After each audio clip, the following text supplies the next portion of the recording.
Hey guys, what's up? It's your boy Joseph. At nga pala, nandito tayo ngayon sa isang lugar sa may Alabang at magre-review tayo ng isang iPhone way back 2019. Tingnan natin kung sulit pa ba bumili ng isang iPhone 11 Pro Max this 2024. Let's find out. Tara guys.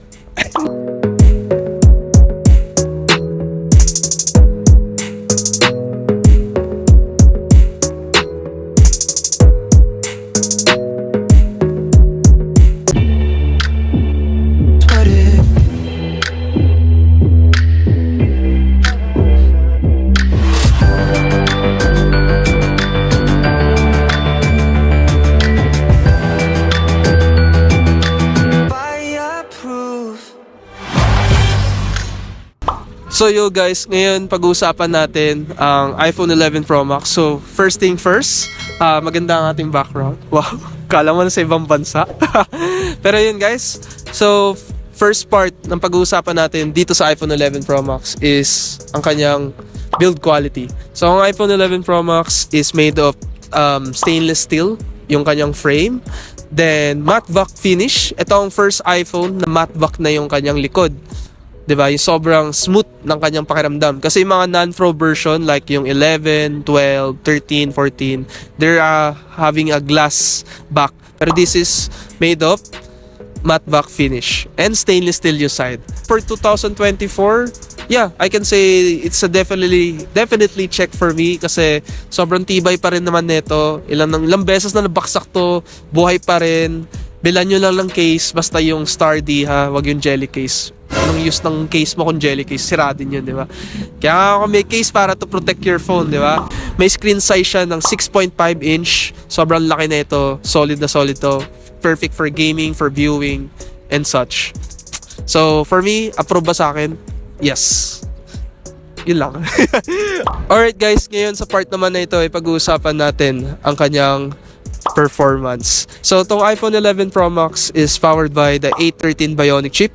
It is the flagship processor way back 2019. Actually, ngayon pa naman, sobrang competitive pa rin ng processor ng iPhone 11 series. So, what do I mean by that? Lahat ng 11 series, 11, 11 Pro at 11 Pro Max, they're all powered by the one chipset, which is the A13 Bionic. And I could say for this 2024, sobrang reliable pa rin niya. No? I can say, yeah, processor-wise, sobrang lakas pa rin, di ba? So let you know guys, ang pinaka-powerful na chipset ng iPhone ngayon is matatagpuan lang sa 15 Pro at 15 Pro Max. There are A17 Pro chip, okay? So nandun lang yung pinakamagandang chipset. So yeah, 2019 iPhone 11 Pro Max, sobrang ganda pa rin. Performance-wise, check na check sa akin. That's it. Alright guys, so ngayon naman sa part na to, pag-uusapan natin ang kanyang battery. So, ang kanyang battery guys, syempre guys, matagal na to. iPhone 11 Pro Max, nirelease siya way back 2019. So, ngayon 2024, it's like 5 years na, no? Or ongoing 6 years by next year. So, ngayon guys, iPhone 11 Pro Max for the battery condition, I would say it would be depends. It depends sa bibilin yung unit kung maganda pa yung condition ng battery. For this one guys, just to let you know, kanyang battery performance is kapag chinek natin sa settings, which is papakita ko dyan, is under 72% na lang. Kasi yung owner nito, 5 years na itong gamit. So, which makes sense kung bakit siya magsa-72.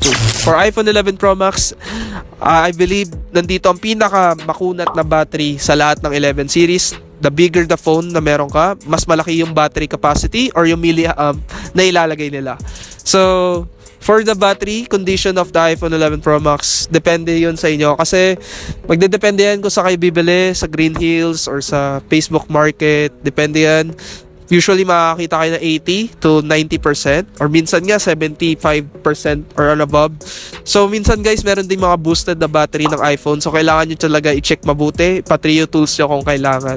Pero, kung makakita man kayo ng 80 or 85% for iPhone 11 Pro Max, I think that would still a fair choice, no? Lalo na sobrang tanda na nito, 5 years na. Pati pang iPhone, 5 years. Kayo ba? Hanggang kailan kayo? Charot. Biglang ganun. Alright guys, so ngayon sa part na to, pag-uusapan natin, syempre, saan pa ba mas kilala ang iPhone? Walang iba kundi ang the camera. So ang iPhone 11 Pro Max, dito nagsimula yung front-facing lens or front-facing camera is meron na siyang 12 megapixel. Kasi sa mga previous iPhone, which is the 10, 10s, 10s Max, and 10R, they're having 7 megapixel. Pero dito sa iPhone 11 Pro Max or lahat actually ng 11 series, they're all bumped into 12 megapixel front or selfie cam, tsaka yung tatlong lente. So ano ba meron tayo sa 11 Pro Max? Syempre first, the main lens. Ito ang pinakamaganda, yung primary lens. Sumunod is yung ultra wide. Then, syempre, yung telephoto. Alright? So for iPhone 11 Pro Max this 2024, is it still reliable video and camera quality for me? I would say yes. Yes na yes pa rin. No doubt. Kaya niya pa rin lamunin yung mga mid-range phone na mga Android. Diba? Panalo pa rin sa iPhone 11 Pro Max kasi advantage niya yun since hindi lang dahil Apple, sobrang ganda ng dynamic range ng kanyang camera, tsaka laman-laman na high-end pa rin naman to. So, nag-picture-picture ako ng mga sample pictures which I'm gonna show it to you. As you can see guys, so far for me, grabe, mala DSLR pa rin yung kanyang datingan. Very good ang kanyang contrast. In terms of ultra-wide naman, yun lang medyo hindi ako ganun satisfy kasi hindi na siya ganun ka-sharp katulad ng 1X. Pero still reliable pa rin. Maganda pa rin. Still a good quality, no? And for the telephoto with portrait shot, maganda pa rin. So, all in all, for the camera lens, sobrang alam mo yun, reliable pa rin. In terms of video guys, wala akong masabi. Alam naman natin ang iPhone isa sa mga may magandang video quality. Sobrang ganda niya pa rin. Kaya niya mag-shoot up to 4K 60 FPS maski yung front-facing camera. For me, iPhone 11 Pro Max for the camera, positive pa rin ako. Yun nga lang guys, nag-test din ako syempre sa mga low light situation. Dito sa iPhone 11 Pro Max, dito nagsimula yung night mode, which is the 1X and 2X lang yung may night mode. However guys, sobrang hirap na siya kapag sobrang dilim. In terms of video, wala pa kasing night mode yung video neto and yung ultra wide. Those things are need to be considered kung mahilig kayo mag-picture sa gabi. Alright? Hindi siya ganun kaganda, medyo mushy na, hindi na ganun ka-crips. Pag sobrang wala ng lighting, soft na lang kanyang image. At least may idea kayo. Alright guys, so ngayon, the last part, di ba? Which is gonna be the pricing. Kung magkano na lang ba ang iPhone 11 Pro Max for this 2024. So ngayon guys, as you can see, 2 months away na lang ang iPhone 16. I-release na siya by September this year, 2024. And I just wanna let you know guys, mas bababa pa impression nito pagdating ng iPhone 16. For currently, magkano ba ang iPhone 11 Pro Max? Well, basically, makukuha mo siya for the price range, no? Within 18,000 to 23,000 depending on the storage. Alright? And, syempre, in condition din ng iPhone mo. Alright? So, yung iPhone 11 Pro Max, for the price, mabibili mo siya ng 23 or 24, depende sa storage. Pinakamababa nin, 20, no?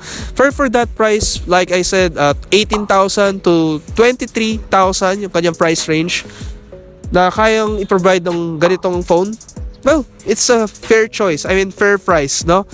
Goods na goods pa rin, reliable pa rin ang kanyang camera. Wala nga lang siya 120Hz refresh rate katulad na matatagpuan mo sa iPhone 15 Pro Max, yung gano'n ka-smooth, yung pag-touch. But still, a very good choice pa rin to kung bibili man kayo ng iPhone 11 Pro Max this 2024 for the price, goods na goods. Hi guys! So ngayon guys, I think that's all for to now sa ating vlog about dito sa iPhone 11 Pro Max. I think nalaman nyo na yung mga dapat nyong malaman sa phone na to. And again, it's still your choice kung bibili pa rin kayo. For the price, for the performance, condition ng battery, and build quality, those things are need to be considered kung bibili kayo nito. Pero for me, is it reliable for 2024? My answer is yes. Reliable pa rin ang iPhone 11 Pro Max this 2024, no? So yun lang guys, again, sana nagustuhan nyo itong vlog. Sana tulungan ko kayo, bigyan kayo ng mga options kung bibili kayo ng iPhone. Pero I would suggest na antayin nyo na lumabas si 16 this September kasi mas bababa pa yung price value nito. Alright, antayin na lang, 2 months na lang guys. Antayin nyo na lang, magbe-break na kayo. Charot. Bitter, no? Pero yun lang guys, kidding aside. So, kung nakatulong to guys, I hope you can share to your friends, to your family, to your girlfriend, kung meron ka nun. Pero yun, share nyo lang guys and subscribe the button. Alright? Once again guys, this is Joseph. Thank you for watching. Ingat palagi and God bless. See you on the next vlog. Peace out.